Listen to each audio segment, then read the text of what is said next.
What's the meaning of Axminster?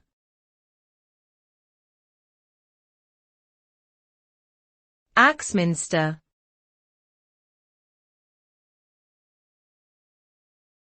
Axminster.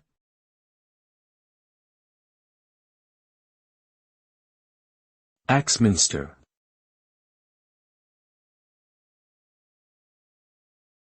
Axminster.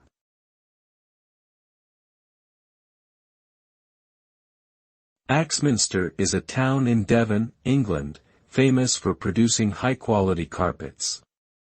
The name Axminster comes from the River Axe, which flows through the town, and the Old English word minster, which means a church or monastery.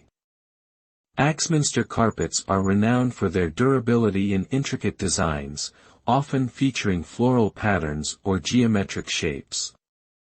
They are made using a unique weaving technique that ensures the yarns are tightly packed and the finished carpet is dense and hard-wearing.